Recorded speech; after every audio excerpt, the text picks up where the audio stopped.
Alright, so I tried to do this review and the audio wasn't coming on, so I think I fixed that, but, so the biggest thing I want to cover is this dumb trade on ADN on June 23rd.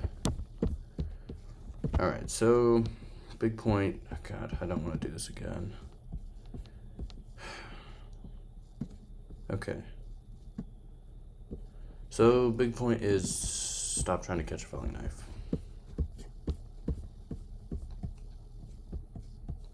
That is my big point.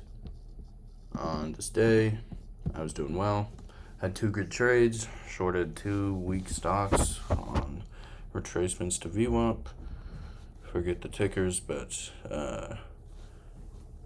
something that's been working pretty well in this market is shorting pots, trading the trend to the downside. And I had 2 great trades on this morning, June 23rd. I was killing it. I was up good money. I was feeling great about myself, but I was high off the fucking profits. And I hopped in ADN at a quote-unquote support trade, 291 area, and just stupid as hell. Yeah, I was just looking for a quick buck. I was looking for extra money. I felt invincible, overconfident, got a little greedy. Was off on like a 5-day green streak, and feeling pretty good. And yeah, I was just like, oh, I'm gonna hop in ADN, get a quick bounce. Just dumb trade. And I'm gonna go into why, and I'm gonna go into what the issue was. The biggest problem with this trade, there's multiple problems with this trade.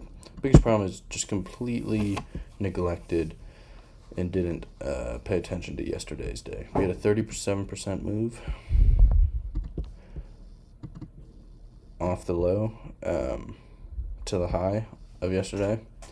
And yeah, so we had a lot of new volume come in yesterday. We had a big, large move to the upside. With a big, large move to the upside, that means the range is expanded, the range of the stock. The amount that this thing can trade in a day definitely expanded after this nice, big, large move, and so I didn't take that into consideration. I saw this as extended because it moved, 16% off the high in an hour, which is, it's a good move, but I did not consider that the range of the stock that was set yesterday is 37%. So what is 15% in under an hour? It's nothing. The range is fucking huge. Look at this shit. It's a big range. When you have big days like these, big large range days, this sets the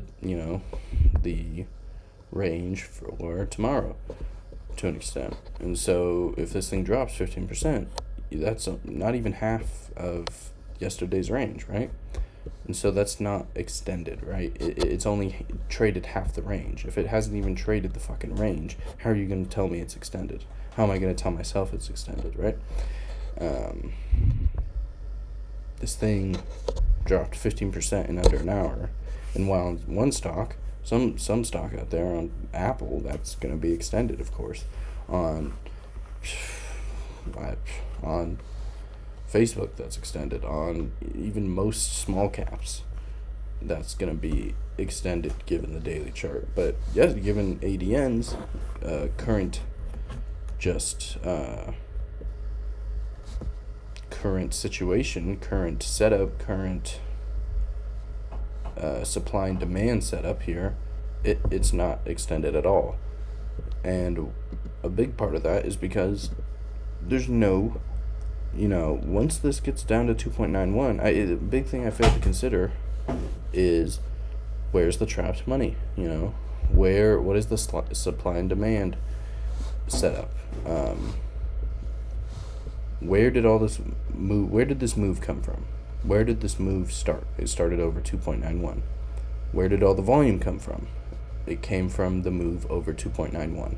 This is the breakout move, and this is the breakout volume. It's a lot of damn volume.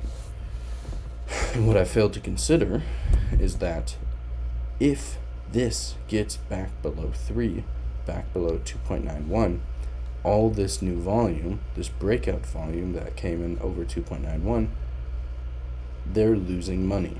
All these people that bought the stock yesterday for the breakout, if they held, looking for a gap up or whatever, they're now losing money.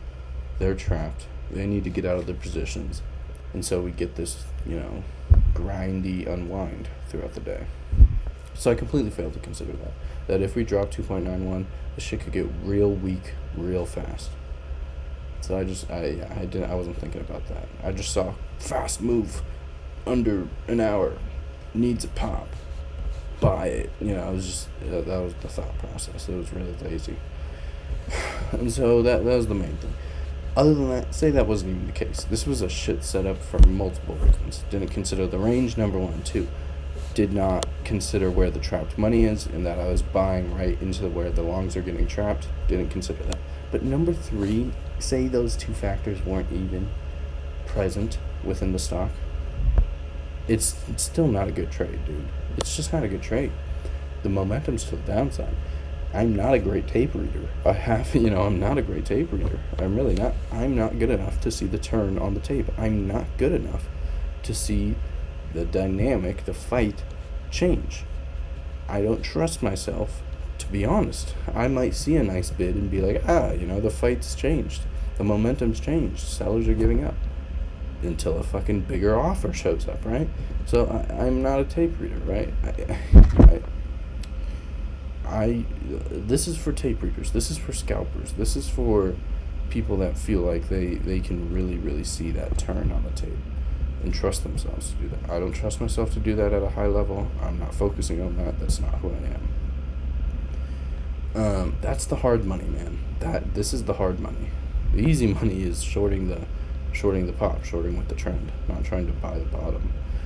And so that's the third point is, even if those 2 other factors weren't present, the range that let's say this had a smaller range and I wasn't buying into trapped longs, I shouldn't be trying to take falling back trades, really, ever. It's not a high probability setup for me. Maybe other people, have variables for it and have a playbook for it. I don't. I haven't put in the work to make a playbook for it. I haven't put in the work to make variables for it. I haven't had good experiences with this trade. It's not something I want to make variables or playbook. I don't want to justify, taking. I don't even want to try to build this kind of a trade into something I take, or to try to variabilize it or try to understand it better, because I feel like that's just going to justify me taking this kind of trade, which I don't want to be taking. I'm just not good at it. It doesn't fit my personality or style. I don't think, even with a bunch of work putting into this idea or this concept, that I'd have, I feel like my efforts are better elsewhere. And so yeah, I just want to be done with this. I have this number 1, hands down, the trade I've lost the most money on, and that has kept me from consistency and profitability. 100%.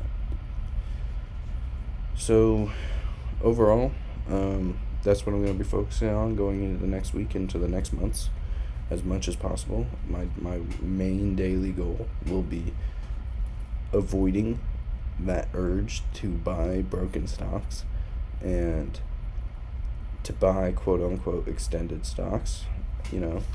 That's what I'll be grading myself on. How disciplined did I stay in that pursuit?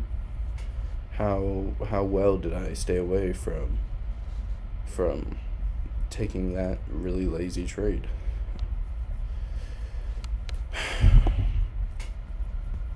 So I think that about wraps up my main points. Oh, the other main point was, risk to reward. Some people who can be tight risk trader. I can't be a tight risk trader. I need 5% plus stops. I need my stop to be 5+%. I can't dance, right? I'm not a scalper. I need large stops, and this is not a trade that does well with large stops, because at best, say I buy at 2.91, and let's just say we get the pop. Best case scenario, we get the pop. That's all I'm taking. I'm taking 3.07. That's where I'm taking my trade-off.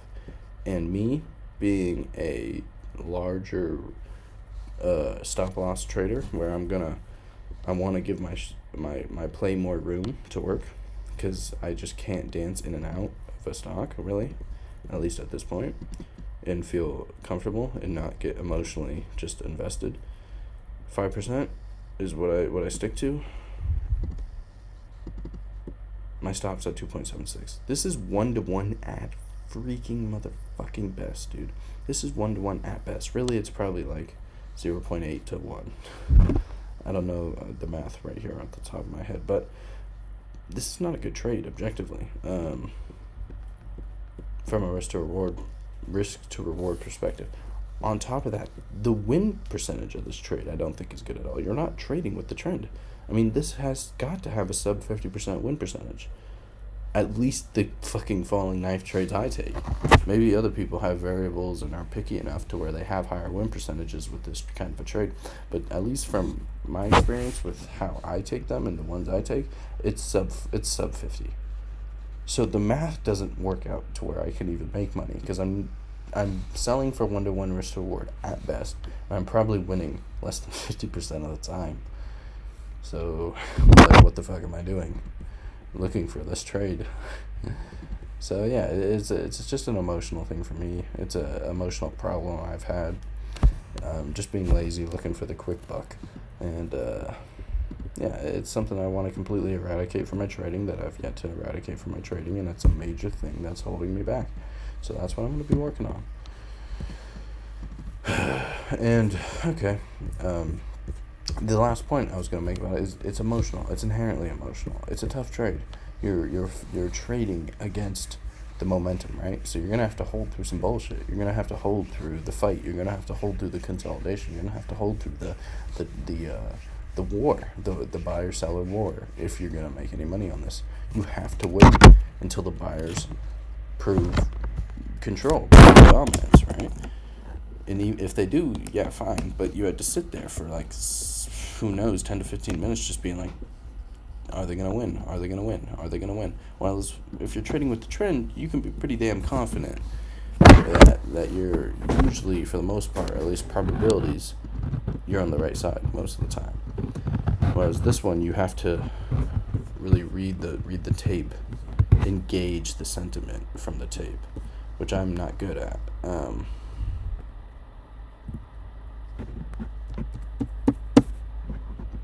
Yeah. And so, yeah, if taking this trade, it's an emotional trade. It's easy to say, oh, I'll just add lower and wait for break even. I'll add lower, wait for break even. Once you start losing in it, oh, I'll just add a little bit to my position, lower my cost basis, and look for the relief that's got to come. Look at this. This is exactly the mental state you go through with this trade. Oh, we're down 50%. Okay, now we're at 2.87. We're down 18%. Oh, now we're down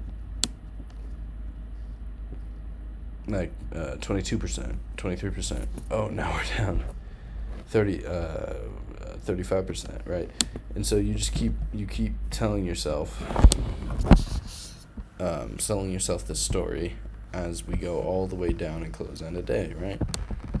You can do that. Like, it's hard. It's an emotional thing that can happen during your trading. If it's a setup. It's a trade that for me personally has in the past made me break my rules and not take my stop outs and double down, right?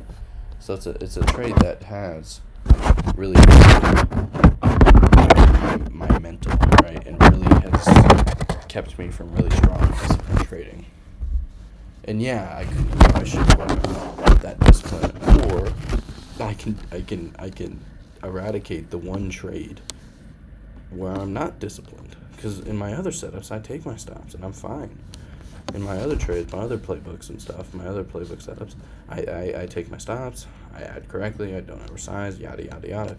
But this one in the past has given me trouble. This one has made me turn back the clock and really lose my progression, my psychological progression in trading. And so, yeah, I do need to improve psychologically. I do need to improve with my discipline.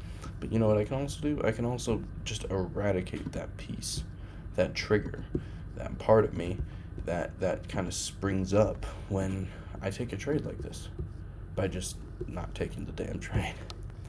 Um, so yeah, fuck this shit. I'm done with this falling knife bullshit. This whole mental kind of this mental concept of it's down too much too fast is something I really need to get out of my head. Um, yeah, that's what I'm going to be working on going forward. That's what I'm going to be focusing on. I'm going to reference this video, come back, and grade myself on see how well I'm following the points I laid out as to why I shouldn't be taking this trade.